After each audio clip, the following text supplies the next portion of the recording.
Good morning, my name's Nat Draper. I'm the Education Manager for the James River Association. We're here at beautiful Pony Pasture this morning. It's a wonderful place to come out and recreate. We're going to be talking about water quality of the James River. This is a two-part series. In part one, we talked about biotic components of the James River. In part two, we're going to be talking about abiotic or non-living components of the James River. So let's get started.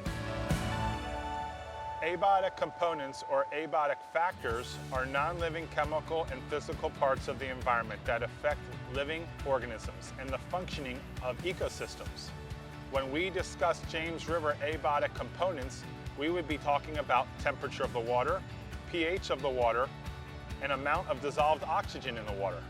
Today we're going to have Charles Johnson, Senior Environmental Educator for the James River Association, conduct our temperature test. Good morning, my name is Charles Johnson, the Senior Environmental Educator with the James River Association. This morning we're conducting our first abiotic water quality test, which is temperature. Temperature is important because there are several industries that use the James River to cool down their facilities. So thermal pollution could affect the wildlife within the James River. We're going to conduct our test using the metric system today. So let's check out our thermometer.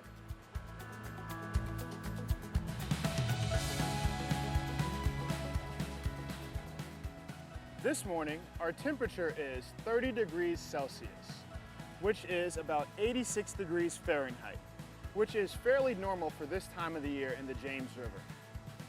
Why temperature is important? Because we could see thermal pollution, which is excessive heat found in our waterways. The definition of temperature is a physical property of matter that quantitatively expresses hot and cold. Good morning, my name is Julia Carson and I'm an environmental educator for the James River Association. This morning I'm going to be conducting our pH test. pH is a measure of how acidic or basic the water is. The range is from 0 to 14, with 7 being neutral. pH is less than 7 indicates acidity, whereas a pH of greater than 7 indicates a base. pH is a measure of the relative amount of free hydrogen in the water.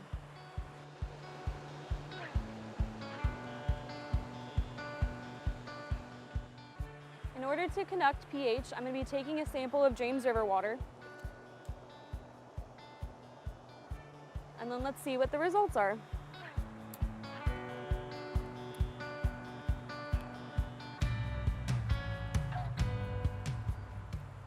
We got the result of about 8, which is a little bit on the basic side, but it's pretty normal for Pony Pasture this time of year. Good morning, Charles Johnson here. We're conducting another abiotic water quality test, which is turbidity. We're going to use our turbidity tube to measure the clear or cloudiness of the water. We are going to use our measurement in centimeters today. Right back to that metric system. Let's get started.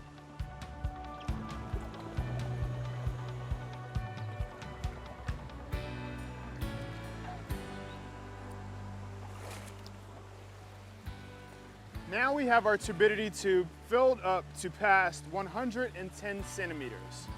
I'm going to now press down and look directly until I can see the black and white disc at the bottom.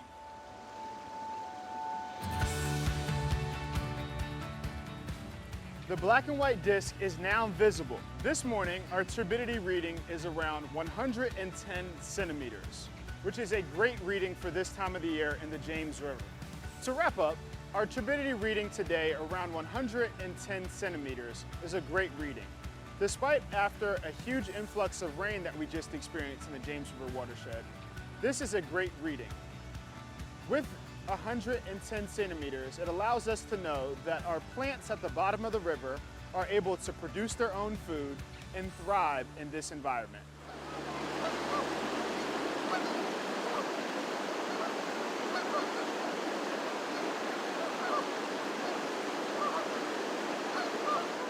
Our next test is going to be dissolved oxygen, and this is the amount of oxygen that's in the river. All of this oxygen comes from aquatic plants that are underneath the river. So let's get started. We're going to start off by taking a sample of our James River water.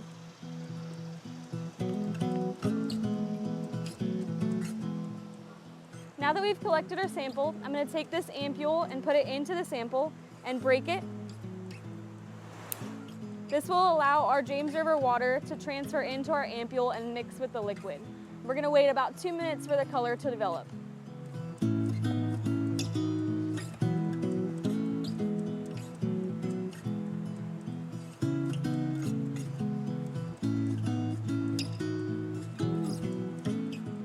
Pretty dark.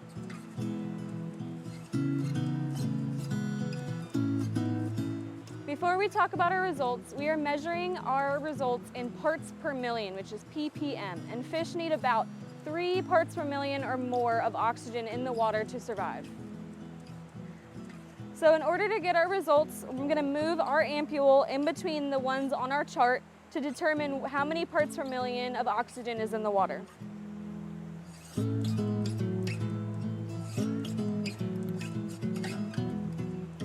It looks like we have about 8 parts per million in the James River at Pony Pasture. A result of 8 parts per million is awesome because that means our fish have plenty of dissolved oxygen to breathe.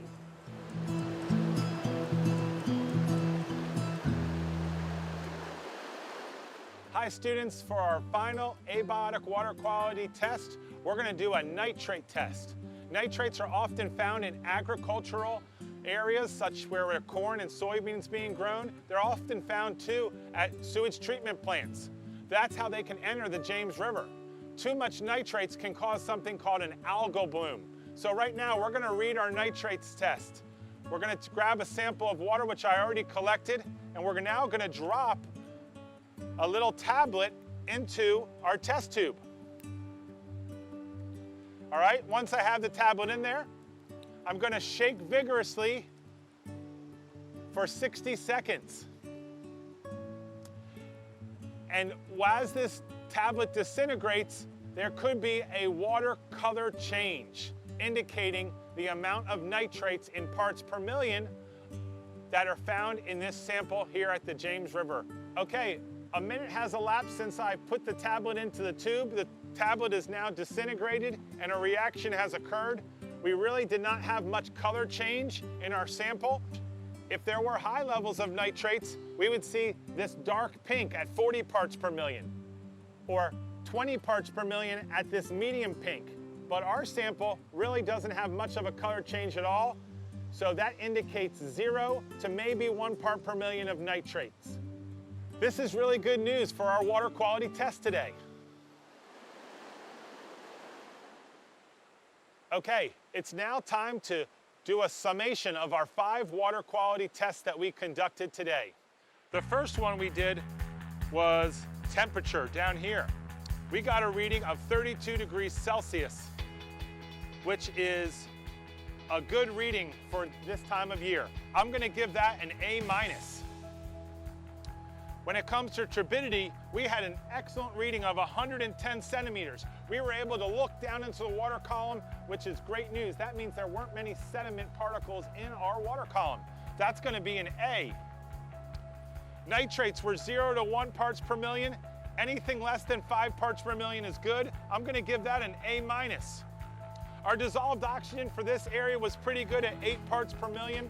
Anything higher than 4 parts per million is good for aquatic organisms like fish. So I'm going to give that a B+. And our pH was at 8, which is slightly basic, and that's also going to be a A-. So when we go through all our water quality assessments, we had great news.